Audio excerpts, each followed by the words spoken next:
Following the conclusion of the weekend slate, here's an updated look at the AFC playoff picture. The Colts back in the win column and maintained their spot as the #1 seed in the conference if the season ended today. And the Broncos would end the Chiefs' 10-year reign as the AFC champs and own the 2 seed. Drake May and the Pats at the 3 and the Steelers at the 4. Meanwhile, Chargers, Bills, Jags would occupy the wild card. Meanwhile, Patrick Mahomes and the Chiefs, on the outside looking in for the first time since 2014. Back here with Jonathan Jones and Bryant McFadden. And guys, the last time the Colts were in this position, it was the 2009 season when they finished with a 14-2 record, secured AFC's #1 seed. At the conclusion of Week 10, though, fellas, 98% chance of making the playoffs, 87% chance of winning the AFC South. Colts tied with the Pats and Broncos, but the Colts had that tiebreaker. But, JJ, who do you see getting the top seed here? Let's go New England. And I'm going New England because of the schedule that they have in front of them. Who has the easiest path, right? It's not about what you have done, right? It's not about, because we have 3 teams at 8-2. It's about who you have in front of you, right? The Broncos are in a very difficult division, right? But let's look right here at the Patriots. They have the Jets, okay? The Bengals, gonna be starting Joe Flacco. They have the Giants, and then they have the bye before they go into the last stanza of this season. You know, Broncos, that's a tough, they have Chiefs right there. And then you look at the Colts, right? They also get the Chiefs. The Texans could beat you at any moment. Jaguars could as well. So because of the slate that the Patriots have in front of them, B-Mac, I absolutely have the Patriots right now as the favorite to earn the 1 seed. I totally agree with you. And to add more context to your point with the Patriots outside of their schedule, they have the better quarterback out of the other 2 teams in terms of how Drake May is currently playing. When you look at Bo Nix, yes, they've been winning ball games, but it's been more about their defense, and we really haven't seen that consistency that we figured we would see from Bo Nix coming into year 2 based on how well he played his rookie campaign. And then you look at Daniel Jones, still playing really, really good football, but he's kind of tapered off a little bit compared to what he did in the first month and a half of the season, especially with the turnovers in the last 2 outings. But Drake May has been the best if you were to compare all 3 quarterbacks. So I think that has to factor into this statement in terms of their schedule. And then Mike Vrabel is a heck of a coach. I mean, if you had to put all 3 guys in the same conversation, Sean Payton has that Super Bowl ring, but Vrabel has shown the ability to do more with less. If you go back to his time in Tennessee and currently what he's doing now in New England as well. So that schedule is very, very important. The quarterback play is important also, but then the final key piece is the head coaching ability that Vrabel has. So I'm right there with you. I think when it's all said and done, I think the Patriots could potentially have that #1 seed in the AFC. Okay, I feel like we could have a whole nother spin-off conversation when we start talking about the MVP opportunities for Drake May there. But I want to go back to what the odds makers are still favoring. They're looking at Baltimore to still take that AFC North, even despite B-Mac, your Steelers, who have that better record through 10 weeks. But when we think about these 2 teams, they still have to play each other 2 times this season. How do you see, B-Mac, this AFC North race playing out? Oh, my goodness, man. Listen, I'm a bit nervous. I'm a bit nervous as a player or a former player. As a player, we're taught to never look in the rear view. Always keep your eyes forward. But for the Pittsburgh Steelers, you get in that car, you better be looking in that rear view because you have a team right there on your heels. And this is the bed the Pittsburgh Steelers made. Now you have to sleep in it, even if you have no sheets. And I don't know if anyone wants to sleep in a bed with no sheets, but that's the current situation because they've been playing around with their food. Once upon a time, the Baltimore Ravens, Kiana, JJ, they were 1-5. Yep. The Pittsburgh Steelers had a hold on this division. 1-5 should be a death sentence. Right. For NFL teams. Facts. Especially in terms of winning your division. Yep.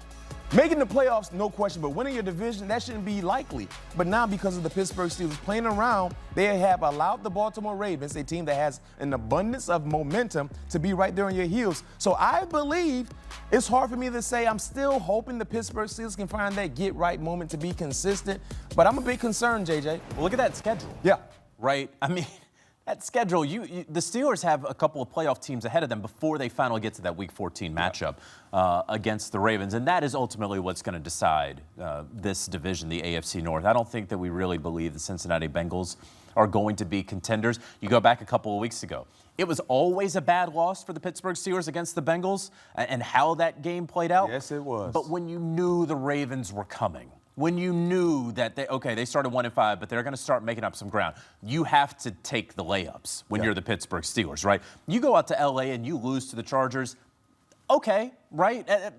I kind of thought they probably would lose, even though I chose the Pittsburgh Steelers in that game. But that's okay. You can't lose to the Bengals when you're supposed to win when they're on their backup quarterback who just got into town the other day. So that's going to come back and bite them.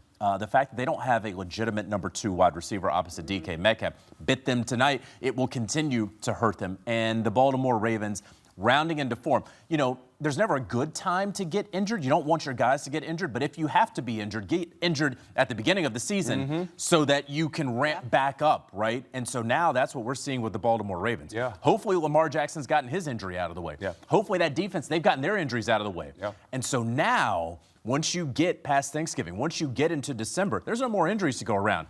We've all been injured. We took our turn, is what the Baltimore Ravens would be saying to the injury gods. You talk about Baltimore rounding into form. You think they have a more of a favorable schedule to round this out? Talk about Lamar being back, defense playing better.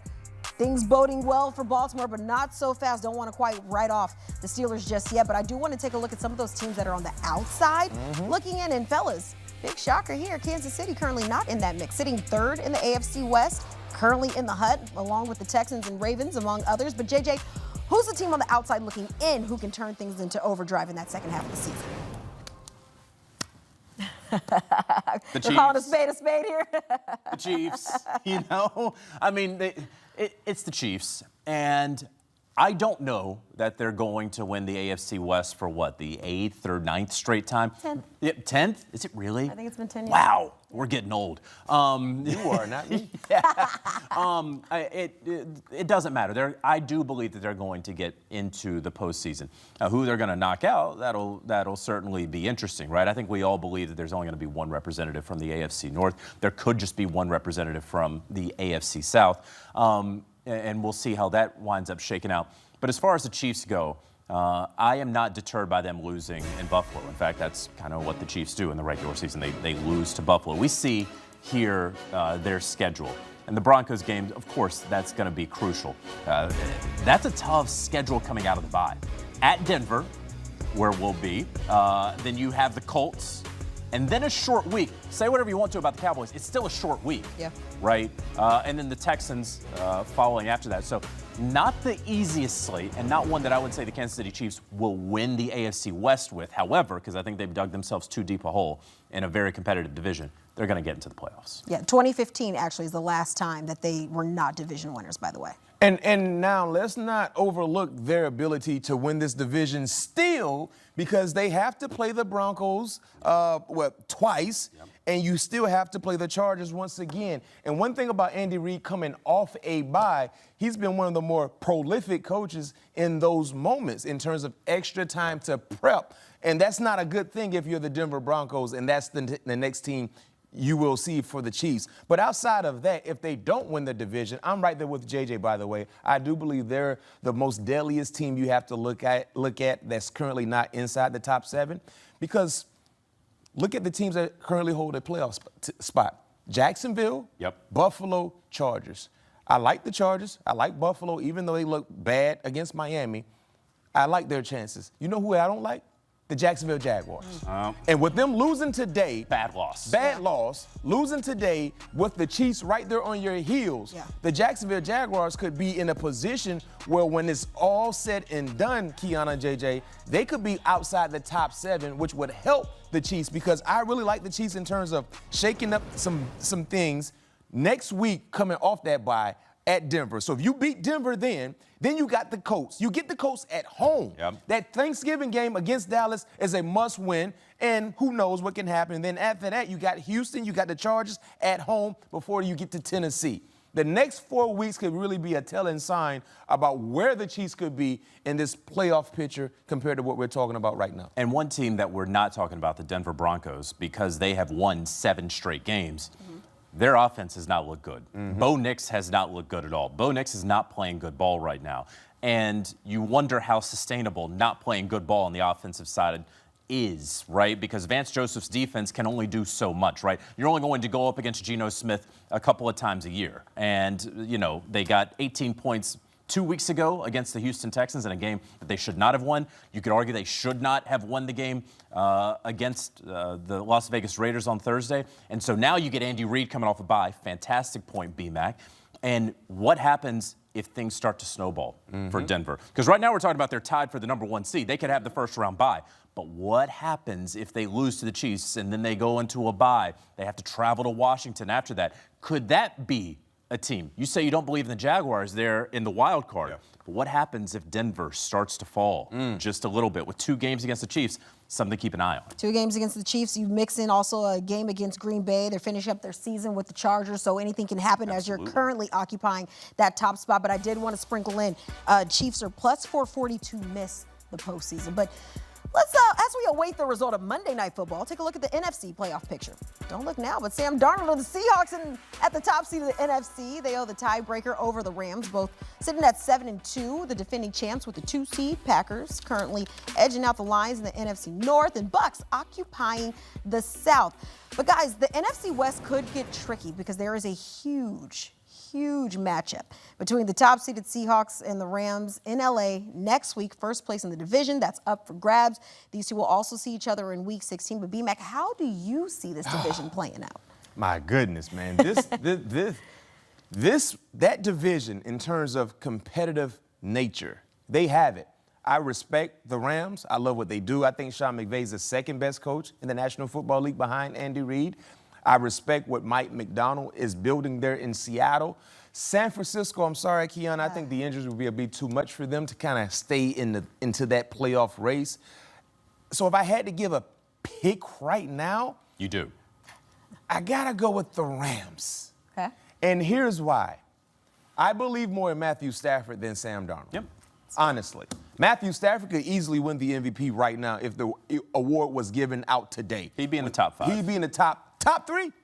I wouldn't put him over there above May, Stafford, and Jonathan Taylor.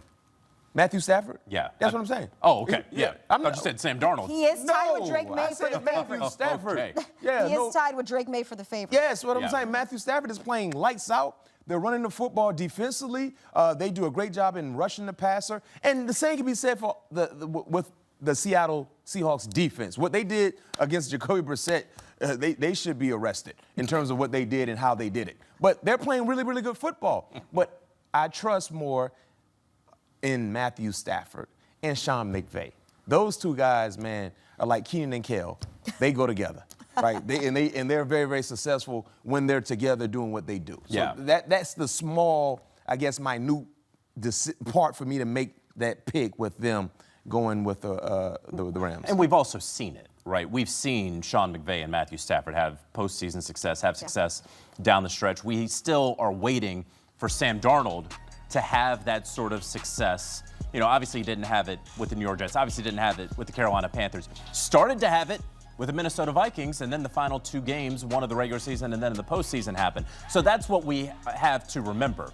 We have the last half decade with the Rams and Sean McVay and Matthew Stafford, and we have the final 2 games of last season with Sam Darnold. And so we see right here, again, who knows who's going to win that game in Week 11, but if they played each other in the postseason, no matter where they are playing, it's hard to take the Seahawks in that one. It almost makes me wish we could just pull out each part of both of these teams and match them up side by side and see where you guys give the advantage to, because we did talk a lot just in recent days after that trade deadline about how sneaky the Seattle offense can look with some of these new added pieces. But we also look at this offense that Matthew Stafford is currently occupying with. But I do want to kind of shift gears just a little bit, because it's like, oh, how the mighty have fallen. And I'm looking at the San Francisco 49ers because at one point they did go from that top seed in the NFC, and now They're on the outside looking in, as B-Mac alluded to. I mean, they're also alongside the Panthers, Vikings, Cowboys. But B, I'm swinging this back to you.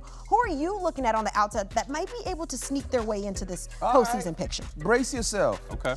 I'm going to go with the Dallas Cowboys. What? I am. They're currently, the outside looking in 3-5-1. That's their record. They just made some significant moves right before the trade deadline that will improve their defense. The offense is a championship caliber offense. Dak Prescott is playing really, really good football. What happens if the Dallas Cowboys defensively can become a tad bit better? Just a tad, right? They can make things interesting because they can score points. And you get this. You look at their schedule. Coming off their bye, they get the Raiders. You got to win that ball game. Got to. You got to win that ball game. Coming off a bye. You need help also in terms of what is going on in your neighborhood. Then after the Raiders, you get the Eagles. Remember, it was a 4-point loss, if I'm not mistaken, week 1 against Philly. They could have won that ball game. And it gets very, very dicey, no question, with the Chiefs and the Lions, and then finishing up with the Chargers. But if you talk about the defense just becoming a tad bit better, who knows? Because if you look at the wild card picture right now, that 6 and that 7 spot, there's going to be chaos in terms of the NFC North drama. Yeah, there's going to be chaos there. I don't foresee 3 teams from that division getting in. 2 for sure. And even though Green Bay is sitting in the top 3, who knows what can happen with them the rest of the way, because they've been winning ball games, but they haven't really been looking good and convincing in doing so. So that's why I'm keeping my eye on the Dallas Cowboys, because I do believe if their defense get a tad bit better, who knows? But if they don't get in, there's 2 games they will look back on and say, this is the reason why. Losing to the Arizona Cardinals earlier and losing to the Carolina Panthers. Those are 2 bad teams that have no playoff aspirations in terms of how the final picture will look. That would be the reason why they won't get in. But if they do get in, it's because of the trade deadline moves that just happened. That schedule that we just looked at right there, that's no cakewalk for Dallas. So it would be nice to see an uptick of play in that defense with these new added pieces, but we'll see how that plays out. Who do you have? I got the Niners. Really? I got the Niners in this one. And look, Mac Jones played quite well in his backup duty, right? Yeah, he got 5 wins. Ultimately threw for 300 yards when he and the Niners were overmatched against the LA Rams on Sunday. But you want to talk about a schedule in front? You take a look at the San Francisco 49ers schedule, and my goodness, that is the one that you absolutely want right in front of you. They have at Arizona coming up. Then they have the Carolina Panthers. They're at Cleveland. They get a bye to rest up. B-Mag, you need a week of rest before you face the Tennessee Titans with their interim head coach and rookie quarterback. Before, of course, they play Indy, Chicago, and Seattle. Those are going to be playoff-like games at that point. But you're looking at 4 wins right in front of you right now if you were the San Francisco 49ers. You're also looking at getting a healthy Brock Purdy back. We don't know that he's going to be back for this upcoming game against the Arizona Cardinals. It'd be his hometown team. You would think that he would want to push to play in that game, NFC West contest against a struggling Cardinals team. But right now, I have a Niners group that has 6 wins, and I see 4 that are coming before they even get to their real postseason games, those final 3 games down there at the stretch. So that's 10 wins. That's getting you in the dance. In the NFC, that is getting you in the dance because the NFC North is going to beat up on one another. So I like the Niners. And then once they get into the postseason, because they have one of the best coaches in the NFL, as long as Brock Purdy can take care of the football, as long as they can keep their current health. I don't even want to say stay healthy. They ain't healthy now. They're not healthy now. They need to keep whatever semblance of health they have right now into January. They can make some noise. I think they were even talking about that during the broadcast. If you have a healthy CMC, that gives you a chance. You have a healthy Trent Williams, that gives you a chance. And this young defense playing up to their potential, because you're without a lot of these starters. They're going to be relying a lot on them if they want to make that postseason push. Good stuff, fellas. We'll see how everything does play out. But despite not being in that playoff picture at all, guys, the Chiefs. I mean, still, they're not even in the playoff picture. Amazing. B-Mac, you mentioned it. Coming off that bye. Favored to do what the Chiefs do. Rally back, make the postseason, go on to win their 4th Super Bowl in, 7 years? Yeah. Meanwhile, defending champs at plus 750 odds to run it back. They're followed by the Lions, Rams, and Bills as the top 5 shortest odds to hoist that Lombardi. That's on February 8th.